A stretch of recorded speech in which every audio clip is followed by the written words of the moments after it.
Thank you very much, Mr. Chairman. Ladies and gentlemen, thank you very much for this kind invitation. I want to thank the Socialist Group of the European Parliament for organizing the conference and for inviting me to participate. And I'm pleased to be here at least for two reasons. First, because I feel very happy among friends. And second, and more important, the topic of this conference, which I think is very well chosen. The question of nuclear disarmament has again moved to the top of the international agenda, and that is very welcome for my part.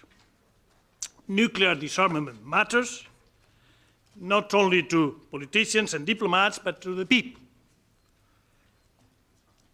Nuclear disarmament and nuclear arsenals reflect, in a way, all the current political tensions. But they also contribute to tensions, and with that, to risk of conflict. Moreover, the more nuclear weapons they are, the greater the chances of their use or misuse, should they fall into the wrong hands. Therefore, a world with fewer nuclear weapons is a safer world for everybody.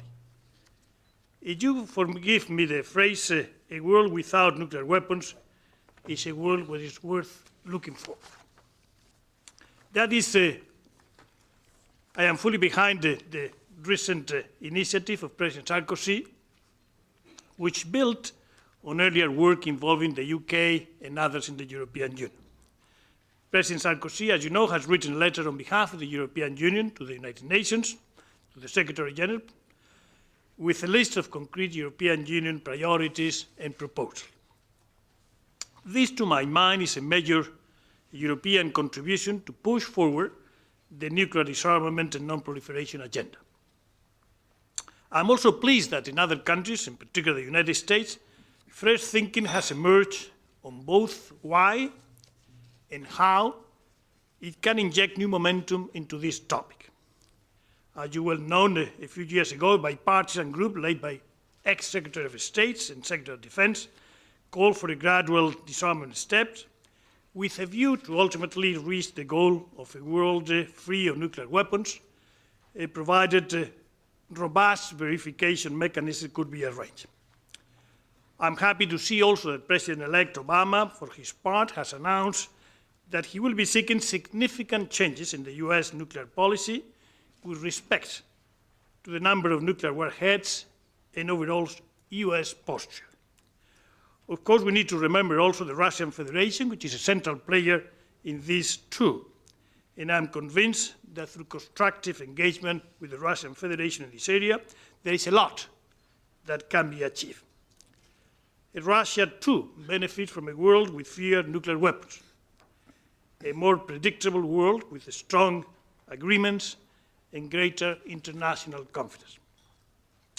Before getting into some of the more specific elements of what the European Union is doing and could do, I want to set out why I believe this renewed focus on nuclear disarmament is so important.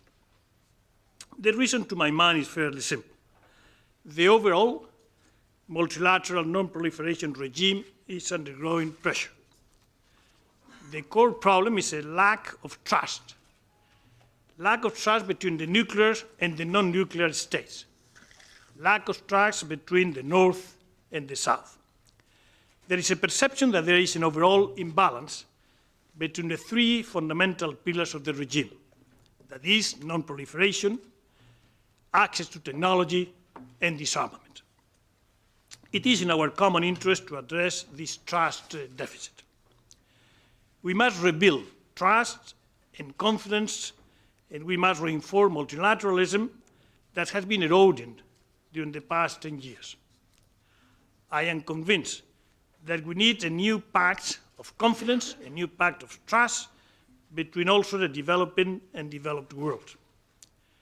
We need to recognize that fulfilling the international agreed, even poverty reduction goals will bring more security to us all. We need new agreements between technology holders and those that are dependent on technology transfers.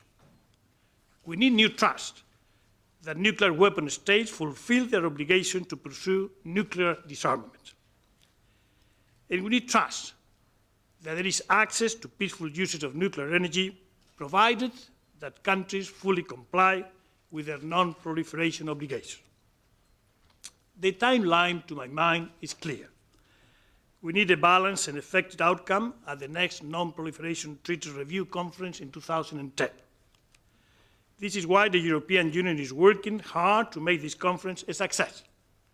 That is why we are working hard, engaging all players in an active dialogue.